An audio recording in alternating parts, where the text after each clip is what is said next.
Hi everybody. If you've gotten a message about thin content with little or no added value, I wanted to take a few minutes to explain what that means, give you some context, and help you understand what to do if you get that message in our free Webmaster Console. So hopefully the phrase thin content with little or no added value is relatively intuitive, but let's walk through some examples of the sorts of things that we would consider to fall into that category. A simple example would be doorways. So this can vary everywhere from the classic doorway page where somebody is just making a ton of different pages, each one for a very slightly different phrase or a different keyword, and you land on the page and it says click here to enter, in a big, button or something like that.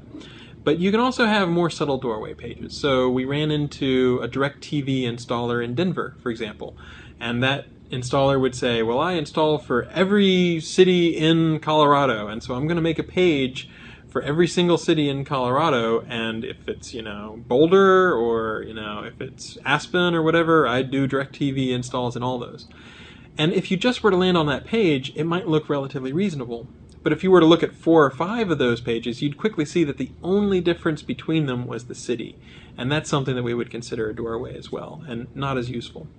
So doorways are definitely one type of thin content. Another one that we often see and is relatively common, maybe the most common by volume, is thin affiliates. So an affiliate program is when on your website you refer someone to go purchase a product, usually somewhere else, and then you get a certain amount of that money back. So it might be 5% of all purchases that somebody makes if they go off to another shopping site, for example.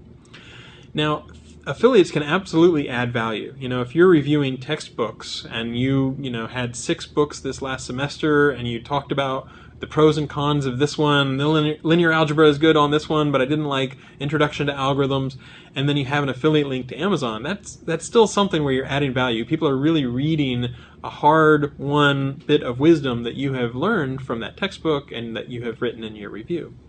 A thin affiliate is something a little bit different. It typically is when someone is just grabbing an affiliate feed, and so an affiliate feed is when you have descriptions of different products that the merchant makes available, and someone just grabs that and they just throw it up on the website. They don't change the copy, they don't add any original insight or research or analysis or reviews or videos or any of the things that we would consider to be adding value. So if you have a thin affiliate site, oftentimes you're competing with a ton of other sites, which are cookie cutter sites.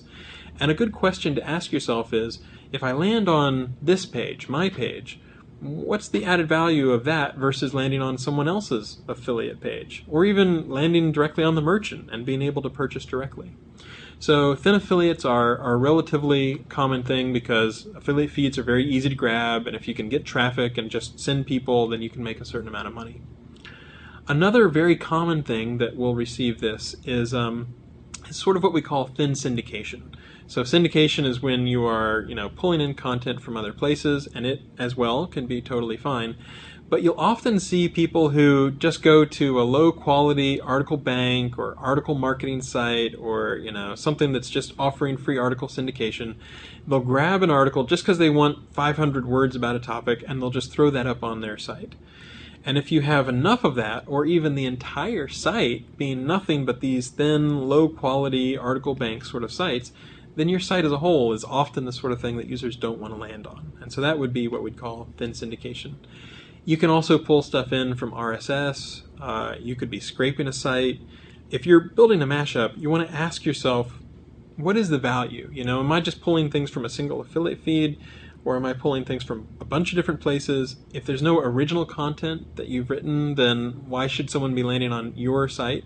Even if you think you're adding value by including, a paragraph from Wikipedia, and then the rest of your page is pretty cookie cutter, it's a good idea to ask other people. Not just, sometimes you get a little too close to your site, and if you ask other people, they can tell you, well, I'm not sure how this is different from the other 5,000 sites that I get if I search for that exact same phrase that might be in your affiliate feed.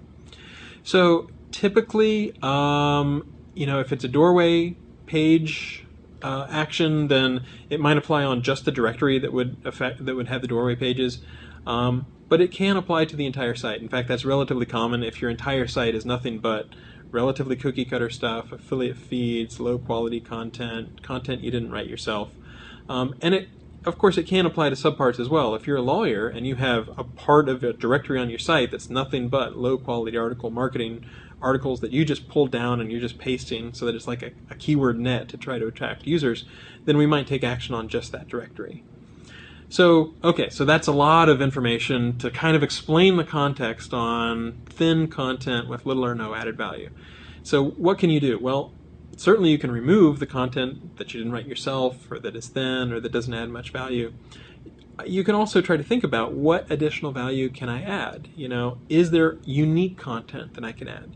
And when I say unique, I don't just mean I take an article and I spin it so that it's unique. I mean something that you wrote because you have experience, you use the product, you know whether it's really good or not. You can also think about actual reviews, whether it's user-generated reviews, reviews by you, talking about the functionality of products. You can make videos. It goes back to the sort of thing where we're looking for original content, original research, original insight, something that would make the site compelling, something that would make it so that users would really like the site, they'd bookmark it, they'd tell their friends about it, they'd come back to it, they'd really enjoy the site. And so if you are just making a fly-by-night site that just pulls together a bunch of different feeds, that's probably something that people are less excited to land on. And so the question I would ask yourself if you get this message is, okay, do I have the option where I can remove some of the content that maybe isn't original? Or maybe I can come up with some unique angle, some take that would really add more value, that would make users excited to land on that page. Anyway, that's just a very brief overview, but hopefully, with a little bit of stepping outside the shoes of the webmaster and trying to look at it from the perspective of a searcher or a regular user, you can get an idea of why we might think doorway pages, thin affiliates, pages that are just pulled together from RSS or low-quality articles are not something that our users really want to see. They complain about, they get angry about, they do spam reports about them. And so that's the sort of thing where it's on a spectrum of value add, and if you get low enough, then we consider that to have violated our web spam guidelines. We'll send you that message, and then you can think about, okay, what do I need to do to move up that value add to where I'm really doing something that users will find compelling? Hope that helps.